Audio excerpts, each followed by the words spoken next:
അപ്പൊ ഇന്ന് സത്യം പറഞ്ഞാൽ നമ്മൾ പല കാര്യങ്ങളും ഇപ്പൊ മറന്നു തുടങ്ങിയിട്ടുണ്ട്. ഷെഡ്യൂൾസ് ഇനി എഴുതി വെച്ചേ നടക്കുള്ളൂ. ഒന്ന് എന്റെ അനിയത്തിന്റെ എൻഗേജ്മെന്റ് ആയിട്ടുണ്ട്. അപ്പൊ അഭി ഇത്തിരി അതിന്റെ തിരക്കിലാണ്. പ്രോബ്ലം അന്ന് നല്ല തിരക്കുള്ള ഡേറ്റ് ആണ്. ഫോട്ടോയും വീഡിയോ ഒക്കെ ഇച്ചിരി ടൈറ്റ് ആണ്. അറേഞ്ച് ചെയ്തു, ഓക്കെ, അത് കുഴപ്പമില്ല. പിന്നെ ഇന്നത്തെ പരിപാടി എന്ന് പറയുന്നത് നമുക്ക് ഒരു ഷൂട്ട് പ്ലാൻ ചെയ്തിട്ടുണ്ട്, അതിന് പോണം. പിന്നെ കലാസ് പ്രൊഡക്ഷൻ ആയിട്ട് ഒരു മീറ്റിംഗ് ഉണ്ട്, അവരിങ്ങോട്ട് വരുന്നുണ്ട്. പിന്നെ അതിനിടയിൽ നമ്മുടെ ശ്രീലണ്ണന്റെ കൊച്ചിന്റെ ബർത്ത്ഡേ ഉണ്ട്. അത് സത്യം പറഞ്ഞാൽ നമ്മൾ നേരത്തെ പറഞ്ഞത്, ഇതാണ് നേരത്തെ പറയാനുള്ള കുഴപ്പം, നമ്മൾ സമയം വെച്ചിട്ട് മറന്നു പറഞ്ഞു. അപ്പൊ മൊത്തത്തിൽ സത്യം പറഞ്ഞാൽ ബിസി ഷെഡ്യൂൾ വല്ലാത്തൊരു ദിവസമായി പോയി. അപ്പൊ ഇന്ന് ഫസ്റ്റ് നമുക്ക് പോയി കൊച്ചിനൊരു ഗിഫ്റ്റ് എന്തെങ്കിലും വാങ്ങിക്കാം. ആദ്യം ഗിഫ്റ്റ് മേടിക്കണം. ഡ്രസ്സൊക്കെ എല്ലാവരും എടുക്കണം. അപ്പൊ നമുക്ക് എന്തെങ്കിലും കൊച്ചിന് കളിക്കാൻ പറ്റുന്ന എന്തെങ്കിലും വാങ്ങിക്കാൻ നോക്കാം. നമുക്ക് നമ്മൾ നേരെ ട്രിവാൻഡ്രം പോകുന്നതാണ് ഇപ്പോഴത്തെ പ്ലാൻ. എന്തെങ്കിലും മാറ്റം വരുമെന്ന് വെച്ചാൽ അറിഞ്ഞൂടാ. ഇനി കലണ്ടറൊക്കെ നോട്ട് ചെയ്ത് വെച്ചാലേ പറ്റുള്ളൂ, ഇല്ലെങ്കിൽ എല്ലാ പരിപാടിയും കുളമാവും. ഇന്ന് ഞാൻ നമ്മളെ വെബ്സൈറ്റ് ചെയ്ത് വെച്ചിട്ടുണ്ട്. അതിൽ ഇനി നമ്മൾ കുറച്ച് പ്ലാൻ ഉണ്ട്. അപ്പൊ അത്യാവശ്യം വേണ്ട, കാരണം ഇത് വെബ്സൈറ്റ് എന്ന് പറഞ്ഞെങ്കിൽ വെബ് ആപ്പ് ആണ്. അതിന്റെ അകത്ത് നമ്മൾ പ്രൊഡക്ഷൻ മാനേജ് ചെയ്യാം, വരുന്ന വർക്കുകൾ മാനേജ് ചെയ്യാം, ടാസ്ക് അസൈനിങ്, പ്രൊജക്ട് അസൈനിങ്, അതിന്റെ സ്റ്റാറ്റസ് കാര്യങ്ങൾ, സ്ക്രിപ്റ്റ്, ഓവർവ്യൂ എല്ലാം അതിൽ തന്നെ ചെയ്യാൻ പറ്റുന്ന രീതിയിലും,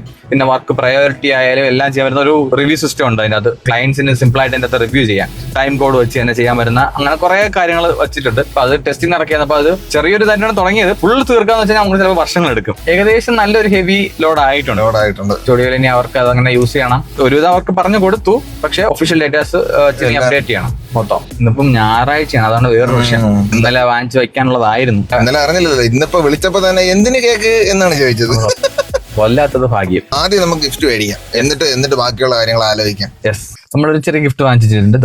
ബാക്ക് സീറ്റ് ഫുൾ ആയിട്ട് ഇരിപ്പാണ്, ചെറുത്. ഇനി ഇവിടെ എങ്ങനെയാണെന്ന് സമയമാണ് ഇപ്പോഴത്തെ വിഷയമാണ്. എല്ലാം കൂടെ മാനേജ് ചെയ്യാൻ പറ്റുന്നില്ല. മൊത്തത്തിൽ അപ്പൊ ഓട്ടോ ആയിരിക്കും. ഇപ്പൊ ഇനിയിപ്പോ നമുക്ക് ഇവിടെ നമ്മളെ വെയിറ്റ് ചെയ്ത് കുറച്ച് ഇരിപ്പുണ്ട്. അപ്പൊ അങ്ങോട്ട് പോയി ബാക്കി കാര്യങ്ങൾ അവിടെ അറേഞ്ച് ചെയ്തതിനു ശേഷം ബാക്കി അപ്ഡേറ്റ്സ് ഉടനെ വരാം. എന്താവാന്ന് കണ്ടറിയാം. ഓടി മിക്കാറൊന്നും മരിക്കും. ഓക്കെ, ഇവിടെ പുതിയ ലൈറ്റ് ഒക്കെ വെച്ച് ചേട്ടാ, ഒരു റെട്രോ ലുക്ക് അല്ലേ? അതായത് ലൈറ്റുകളെല്ലാം ഒരു വാം ലൈറ്റ് സെറ്റപ്പിലാണ് ചെയ്തേക്കുന്നത്. അപ്പൊ നമ്മള് പഴയ ഒരു കട നമ്മൾ കയറി ചായ കുടിക്കാൻ കയറിയതാണ്. കുറെ നാളോട് നമ്മൾ വിഷമിച്ചിരിക്കുകയാണ്. ട്രിവാൻഡ്രത്ത് ഫസ്റ്റ് തുടക്കം പണ്ട് കാലം മുതലേ പഴംപൊരിയും ബീഫും കൊണ്ടുവന്നൊരു തിരുവനന്തപുരത്ത് എനിക്ക് ഇവര് തന്നെയാണ് ഫസ്റ്റ് കൊണ്ടുവന്നതും. ഏറ്റവും ഫേമസ് ഇവിടെ തന്നെയാണ്. ഒരു രാവിലെ ആകുമ്പോഴത്തേക്ക് നേർച്ച കൊല ഇങ്ങനെ ഫ്രണ്ട് തൂക്കിയിടും. വൈകിട്ട് ആകുമ്പോൾ അത് ഫുൾ തീരും.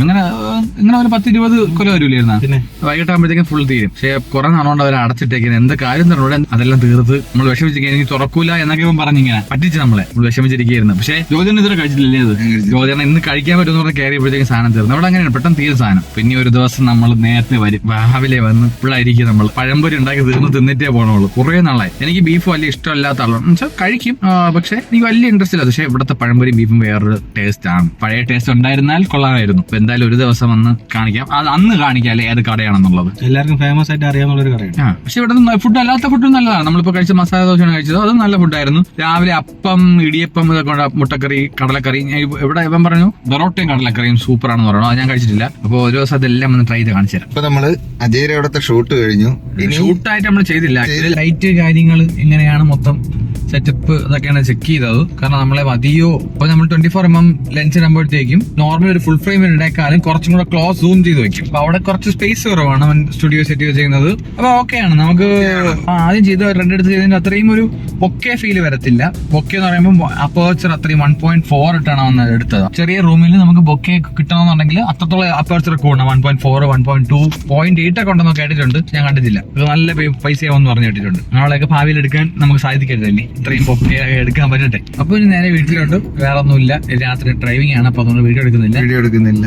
നമ്മൾ ഇനി എടുക്കാൻ പോകുന്ന വീഡിയോസിന്റെ ഔട്ട് പറ്റുമെങ്കിൽ ഈ ബ്ലോഗിന്റെ കൂട്ടത്തിൽ ലിങ്ക് ചെയ്തേക്കാം. ആ ലൈറ്റിംഗ് എങ്ങനെ ഉണ്ട്, നിങ്ങൾക്ക് ഇഷ്ടപ്പെട്ടോ, അതിൽ ഇനി എന്തൊക്കെ കറക്ഷൻ വരുത്താം, അതെല്ലാം നിങ്ങൾ പറഞ്ഞ നമുക്ക് അതിവിടെ നോക്കാം. അപ്പോ കുറച്ചും കൂടി നമ്മൾ എൻഗേജിംഗ് ആയിട്ട് വീഡിയോ ഇറക്കുന്നതായിരിക്കും. അറിയാം ഒരുപാട് പറയുന്നുണ്ട്, പക്ഷെ നമ്മൾ ശ്രമിക്കുന്നുണ്ട്. നമ്മളിപ്പോ പഴയ കണക്കിലെ ക്വാളിറ്റി ഒരുപാട് വ്യത്യാസം വന്നിട്ടുണ്ടല്ലേ നമ്മുടെ സംസാരത്തിൽ? ഒരുപാട് വ്യത്യാസം വന്നിട്ടുണ്ട്. പുരോഗമനം ഉണ്ട് നമുക്ക് എന്തായാലും. അപ്പോ അതിലെന്തെങ്കിലും മാറ്റം ഉണ്ടെങ്കിൽ നിങ്ങൾക്ക് പറയാം. അപ്പൊ അടുത്തൊരു നല്ല വീഡിയോ ആയിട്ട് ഉടനെ കാണാം. അതുവരെ